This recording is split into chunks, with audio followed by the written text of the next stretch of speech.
Maximus Decimus Meridius. What was your best moment from this season? My best moment from this season, well... Be careful. Be careful.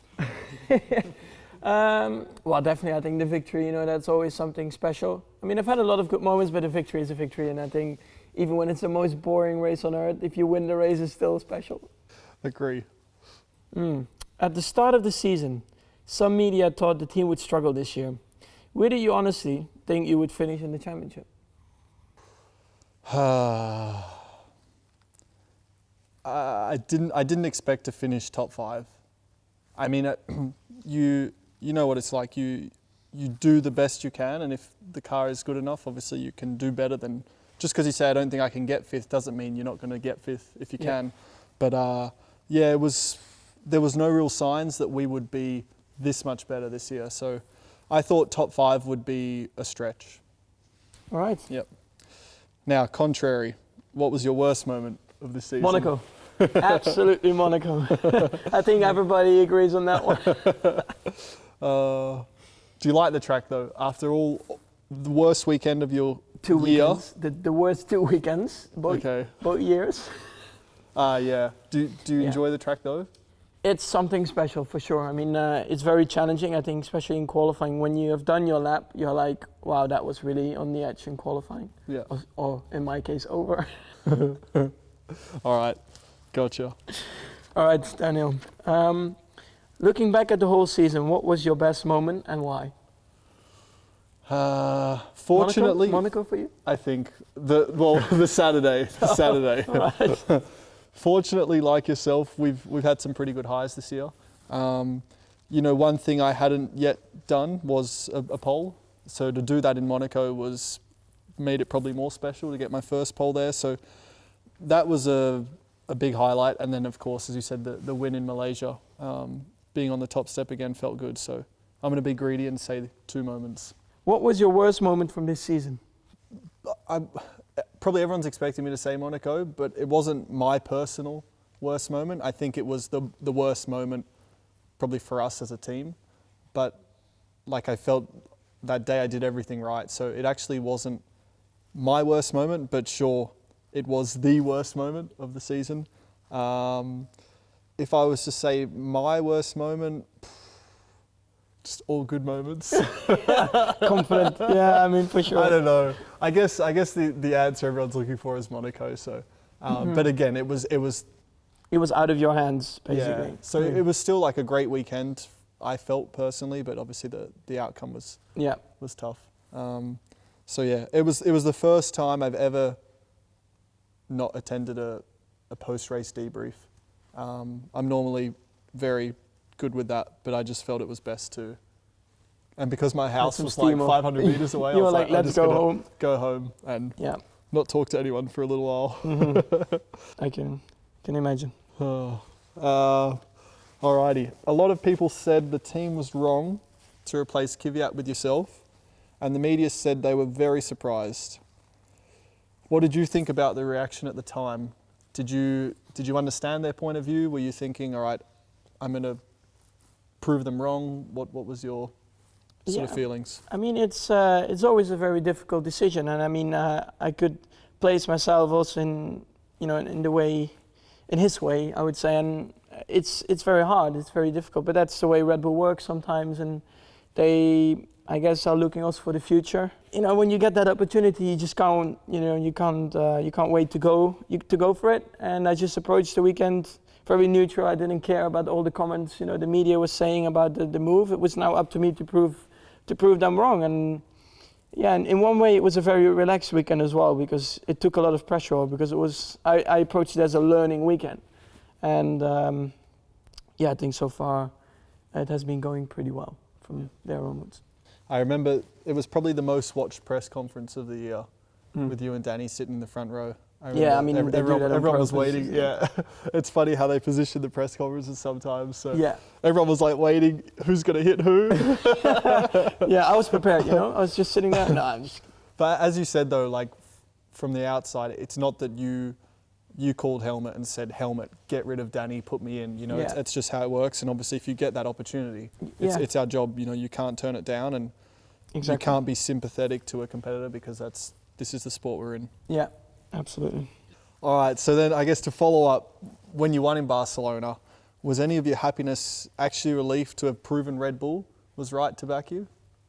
It is something, what helps a lot, I think, a victory. It's not everything because, you have to prove yourself over a whole season and then again and again. But it's something, you come into a new team and then you win the race. It's like, okay, well, at least it's a very good start instead of a struggling start, So not only, I think, just a relief to prove Red Bull, but also for myself, because it was always like a target to win a race. And then once you win a race, you're like, wow, that's something very amazing. And it takes a lot of pressure away because you've achieved something already like that. And then, you prove that you can win a race because, before that you can drive fast laps, you can have good races, but you've never won a race before. Yeah, I can definitely agree that it's the same when I won in Canada. It's you believe you can do it and you think you can do it, but until you cross the line in first with all that pressure and on the world stage, so to speak, then it's like, yeah, it's a nice feeling. Okay, I can do it. You know? So yeah, it's good. I feel you. After I joined, media asked you about increased pressure and your reply was always very professional. But was there a time when you did feel any? I think there's always pressure, to be honest, when there's, in general, within this sport, there's always pressure because as you sort of touched on, you won in Barcelona, but it's a whole season and sometimes you're only as good as your last race. Yeah. But yeah, I guess when you've got a new teammate, your teammate is the only guy you can properly reference yourself from, as you know. But, it's the guy in equal equipment. So at the end of the day, if your teammate beats you every race in the year, then, you could be coming second every race. But if your teammate's winning every race, then you've had a terrible year. So there's always pressure. At the time I was getting the best of Danny. My performances were generally better than his. So that was going well, let's say on that front. But then obviously you've stepped in and it's like, it's another challenge. And it's like, well, I obviously knew you were quick, but it's like, how quick? And then how's he going to deal with everything else? So I guess there's pressure on both of us, I guess. But yeah, on me to obviously make sure I keep delivering and don't, get out qualified by half a second every weekend because then it kind of sucks. But, well, luckily that's not the case. It's been fun. Yeah. It's been fun. What sort of teammate am I? These are awkward questions. You're such a lovely, caring, beautiful, beautiful teammate. Such a beautiful boy. Yeah. We have to do that again, or you think that's all right? What kind of a teammate am I?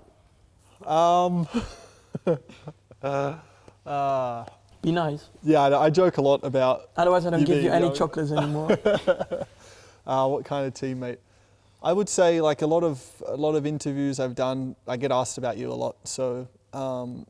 By Dutch people, mainly? I think generally. Okay. Generally, but yeah, I get asked a lot about your age, and it's like, what I say is that, sure, you're young compared to a lot of us, most of us, or younger, but you're, in racing terms, I feel you're quite old or quite experienced, let's say. It feels like you've, I guess maybe through your father a bit as well, but I guess through karting at the top level and that you learnt quite a lot at a young age. But it seems like like me at 18, for example, I wasn't used to the environment of Formula One, or it didn't really feel natural yet at that age, where it seems like you're a bit more accustomed to it and even like communicating with the team, and that it feels probably more natural at your age than it would have for a lot of us. So yeah, young in age, but not so young in terms of motorsport experience and the motorsport world. So Daniel, what do you think made Christian most happy this year at the racetrack? Oh, drinking out of my shoe. It was definitely good champagne, wasn't it?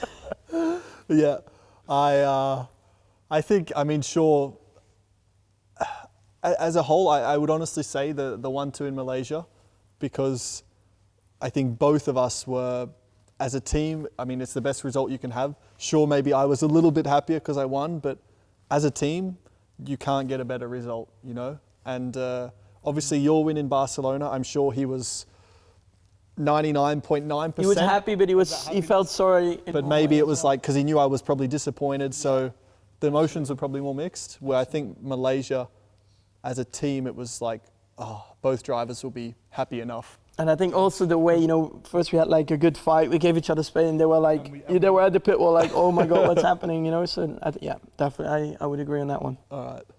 Did you see him angry at all? Did I see Christian angry?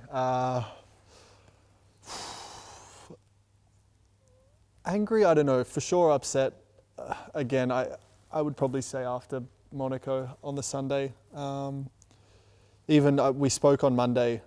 I didn't want to sort of speak to anyone Sunday night, so we spoke on Monday, and I could tell, obviously we were both still affected, but I could tell he was pretty down. So yeah, besides Monaco, I don't know. I think we haven't really pissed him off too much, I don't think. Oh, luckily not too much. We crashed a few race cars, but not that many. Yeah. Come on, it was okay. Yeah, it was okay. It was not bad, yeah. All right. After Spa, a lot of people were getting on your back about your driving style. What did you think about that?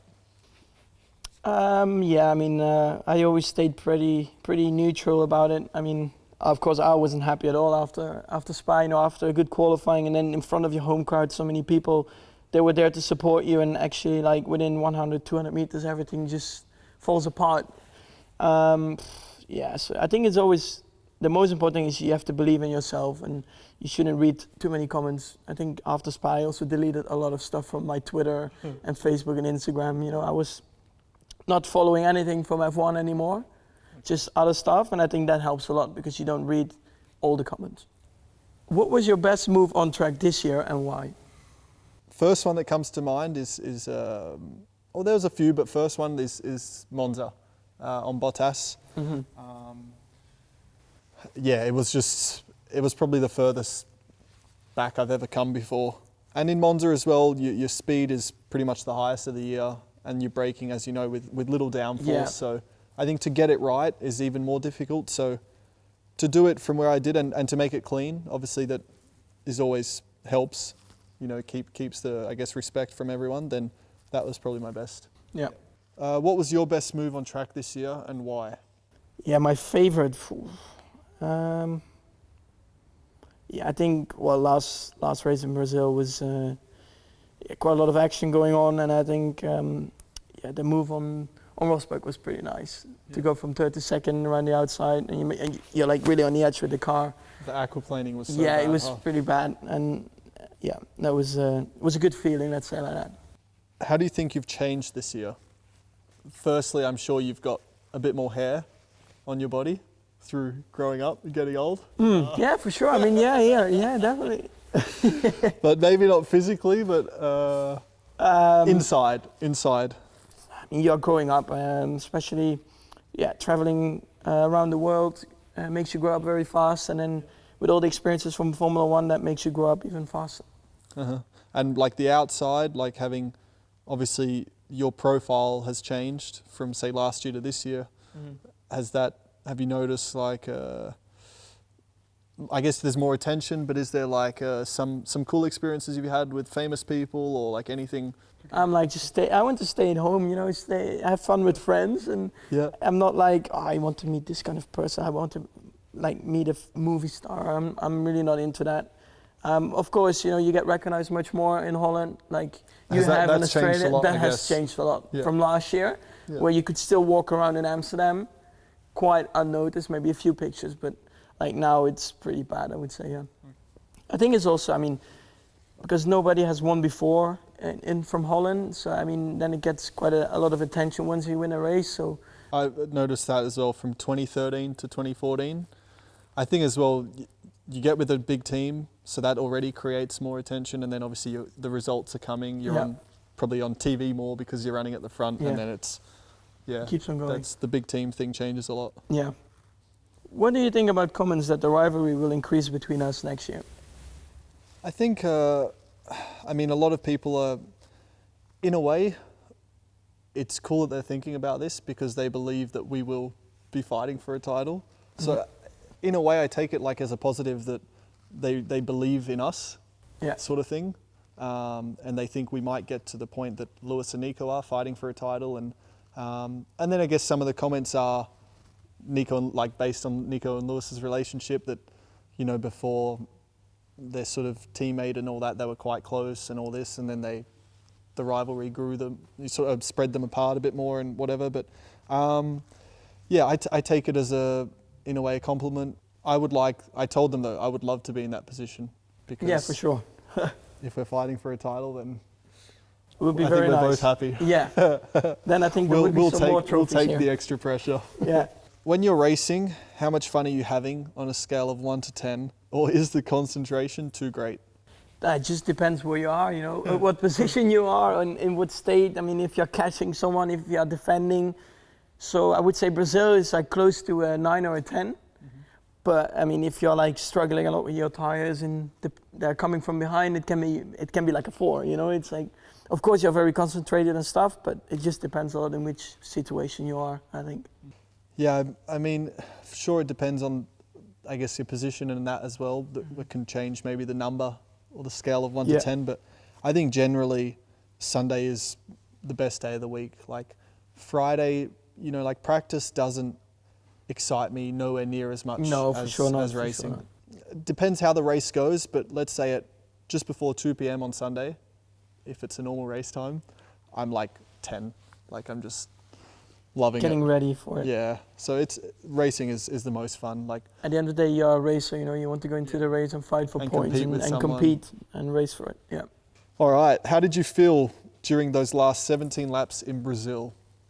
Well, I was second, and then I dropped back to 16. From putting the wets on? Yeah. Because we were on intermediates, huh? Yeah. Yeah, But it was no point to continue. I mean, it was so difficult to drive. Yeah. And I was still like discussing when you pitted, and I was like, oh my God. Well, now because I was asking, I said, is Max staying out on inters? I was like, yeah. I said the restart's going to be tricky. Yeah, yeah. And I mean, at one point, even behind the safety car in the last sector, I couldn't drive it. It was like just a boat. Yeah. So I was like, guys, I'm going to pit now, otherwise I'm going to shunt the car once we restart, you know. So then I was like almost last. I think I had one car behind me, like, yeah. And I was about to touch the radio button. I was like, Max, just don't do it, don't do it. So I just stayed away from the radio button. I was like, just thinking to myself, I was like, well, just calm down. To say, yeah, like, I was like, what have we done? Sort of thing. I was like, oh my God, guys, we were like in second and now we are 16. Yeah. But then, yeah, I mean, once I got through the cars, I was getting happier, and I mean, the feeling was there. I was feeling good. The car was performing really well. The car had a lot of grip. Yeah. So then, yeah, I mean, at one point when I was like around 6th or 5th, I was like, okay, well, maybe there's a chance for a podium. And then once you overtake the final car to get onto the podium, then, I mean, it's a really good feeling, I would say, because in such a short time to pass that many cars, of course, was something special, and I definitely enjoyed that. And to stay on track was in already those conditions. Very difficult. I mean, the last sector was, I mean, yeah. I think you saw my like near crash. I mean, I was looking through some onboards, like nearly every driver, maybe not as big as yours, but even Rosberg had a big moment. Yeah. I mean, it was like, just to cross the line in that race, like to finish the race was already like, okay. Yeah, because my final lap, I was like 1.5 seconds slower just because I was going really slow into the last sector because I didn't want to crush it all. And it was, yeah, as you know. Did you see Rosberg or they had? No, he was like 11 seconds in front. So okay. Yeah, it was a big gap. It was fun. It was good fun. When you look at your trophies, which one stands out for you? I think in terms of looks, the Budapest one. Yeah, I agree on that one. The 3rd place. It's definitely unique, and it's quite traditional, you know. So it looks, for me, I look at it and I think, oh, that looks quite East European. So I like that a lot because it is different. But in terms of, obviously, I look and I immediately notice my 1st place in Malaysia. Your 1st place is bigger in size from Barcelona, so I'm not that happy about that. But I mean, I have to say, the one from Japan is actually also pretty nice. It has some good details in it. I like that. They've always done, I think, with like the flowers. Yeah. I'm not sure the name of them, but I look at it and I think, yeah, it's Japanese. So. No, it's cool. All right. What's been the best thing for you off track this year and why? Best thing off track? Oh. I think it's just being at home, to be honest. Just spend time with your friends and family, you know, just have fun. I think it doesn't need to be something very special. So, yeah, just have fun with your friends, go-karting, this kind of stuff. Yeah. Yeah. I think that's what people don't understand, huh? Like if they're not involved in racing, or it's like they don't understand how little time we get at home and Yeah. see friends or family. And Yeah, you're just. I mean, even when you don't have a race, you're always traveling for the simulator or like events, and yeah, absolutely. yeah, I fortunately I had I was fortunate to have a friend I went to school with who came to a couple races this year, Austin and Mexico, and like he's known me since we were 10, 11 years old, and he knows that I race. Even then, obviously, I was racing, but he still didn't know what's involved, and he was like amazed with the hours we spend at the track, like from Wednesday onwards, and he was just like, yeah, I just thought you'd rock up to the track, do a few interviews and race sort of thing. Yeah. So it was cool for someone to see that. For you, it's even more difficult because I mean, you have to leave Australia, you have to go and live in Europe, and you don't see your family sometimes for like a long time. So that's even more difficult. Yeah, yeah. It's as you say, it makes you grow up quicker, being away from home and all that. But there's positives for sure. Yeah. Yeah. If you could pick anyone to do a shoey with on the podium, who would it be?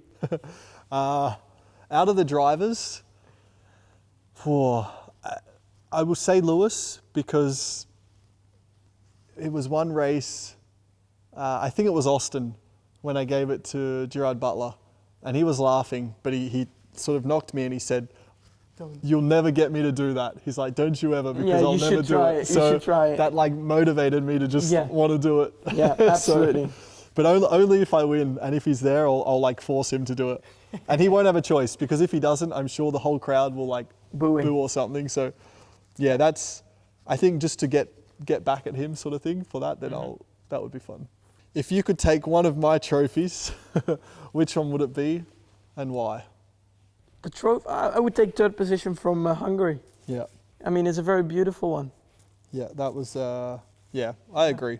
It's, as you say, it stands out, and it's like... In terms of results, I would like to swap in Malaysia, of course. But in terms of trophies, I would definitely take that one. Yeah. All right. Other ones from the States is also not bad. Yeah. Can I have two? Maybe. See, that's like the States as well. It's got the American colors. It's got like the star. Well, I need to get one more podium, then we're equal. So then maybe we can share something. Okay. What are you most looking forward to in the off season? Just not thinking about racing. I'll still do things which give me some adrenaline, riding bikes and all that. But being with friends and getting away. Like a few of my friends have farms and stuff. So like 3 hours from Perth. Good temperature then in Australia. You don't like the snow, do you? No. I mean. So you've just answered it for me. The thing I'm looking forward to most is sunshine. Mm-hmm. Yeah, 35, 40 degrees. Yeah. Done. If you could invent anything to go into the car to make driving more comfortable, what would it be? Easy. Music. A sound system. Yeah. A sound system, and in like Singapore and Malaysia, a cooling, something that keeps you cooler. Yeah. Man, those 2 races were so hot this year. Yeah. Yeah, it's... Yeah. That would help a lot, because even when you have your visor open, it's not cooling, it's like warm air. Yeah. So... what would you have? Well, just the cooling. Yeah. I mean... music? Well, music, it's all right. Once I'm in the car, I don't need music, but yeah, the cooling, absolutely. Maybe in Brazil we could have done with a heater as opposed to a cooling system, something warm. And gloves, like something with gloves. Yeah, because that keeps your gloves from getting wet. Exactly. Is that what you're going to say or not? Yeah, because they got really slippery. Yeah, because when your hands get cold. Yeah, it's, we have such big... I know, we sound like big girls' blouse. Yeah, big issues we have here. Oh, all right, simple question. What do you want to achieve in Formula One?